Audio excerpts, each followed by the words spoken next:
faut pas trop manger, etc., force des personnes à diminuer leur alimentation. Et ce qu'on retrouve dans la population âgée, qu'on voit très peu dans la population adulte, dans nos sociétés riches comme on est, c'est de la dénutrition. Et ça, c'est surprenant. C'est très surprenant. Et ça fait quelques années, j'avais fait des recherches particulièrement chez les populations fragiles qui vivent à domicile. Et on a vu là des dénutritions qu'on ne voyait pas nulle part ailleurs. C'était vraiment étonnant.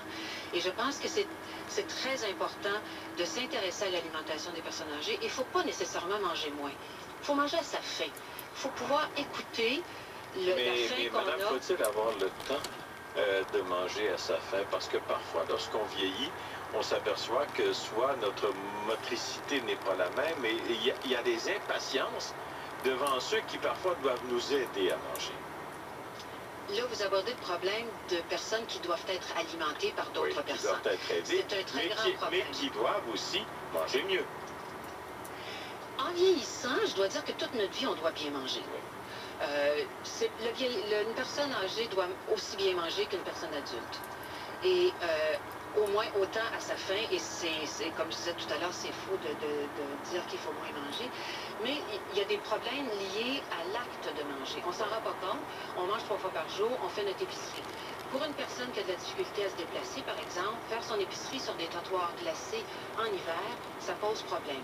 Donc, l'approvisionnement peut poser problème. La préparation peut poser problème si une personne n'est pas capable de demeurer debout longtemps devant un fourneau ou si la vision est moins bonne. Et l'alimentation elle-même peut poser problème pour toutes sortes d'autres aspects, difficultés physiques d'avaler, de mastiquer, ou même les aspects sociaux vont jouer encore là. Alors, c'est tout l'ensemble de la personne qui entoure l'acte de manger qu'on doit regarder.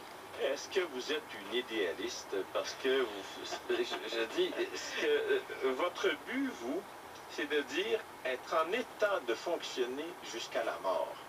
Oui. C'est pas ça la réalité que nous vivons actuellement. Trop souvent ou très souvent, parce qu'on nous aide à cesser de fonctionner. Bien vieillir, c'est quelle est notre attitude devant la vie? Et ça, c'est une bonne leçon. Parce qu'en fait, je pense que l'adaptation, l'attitude devant la vie, change tout à fait la couleur du livre. Je vais donner des numéros de téléphone parce que je m'aperçois que les gens ont l'habitude de nous appeler un peu plus tard, et puisque nous sommes ensemble, pour parler de notre perception de vieillir, ou notre perception de voir nos aînés vieillir.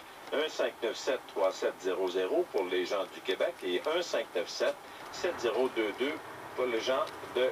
Oh, j'ai dit 597. Vieille habitude montréalaise, là, parce qu'à Radio-Canada à Montréal, c'est toujours le 597 1-877-3700 ou le 1-877-7022. Est-ce qu'on sera vieux différemment dans l'avenir? Je pense que oui. Parce que vous savez ce qu'on nous dit, on commence même à parler d'euthanasie ou de ces choses-là, parce qu'on dit, chez certaines personnes même, vous savez, les vieux, ça commence à nous coûter cher, vous allez nous coûter encore plus cher en matière de soins. La personne âgée va s'organiser à sa convenance et où elle pourra continuer à vivre bien, avoir des activités sociales et à se percevoir en très bonne santé. Alors, je redonne les numéros de téléphone parce que tantôt, là, je suis pas bon vraiment, là. 1-877-597-3700 ou le 1-8... Ça, c'est pour les gens du Québec. 1-877-597-7022 pour les gens de l'extérieur du Québec. Et tout de suite, on va passer, si vous me permettez, à un premier appel, et ça pour nous alimenter, pour entendre les gens, pour nous aider à comprendre. Madame Goualet, qui est de Québec. Bonjour, Madame Goualet. Oui, bonjour, monsieur le Maison. Eh bien, moi, je vais avoir 75 ans le 30 novembre. Je travaille à Expo Québec 12 jours. Et tous les gens me disent, mon Dieu, vous êtes en forme. Et oui, parce que je fais beaucoup de choses. Je mange biologique, je bouge beaucoup, je prends, et j'aime ça. Si les gens pouvaient savoir de travailler un peu, c'est sûr que je travaille exceptionnellement 2 jours, mais sinon je le fais dans 2 jours.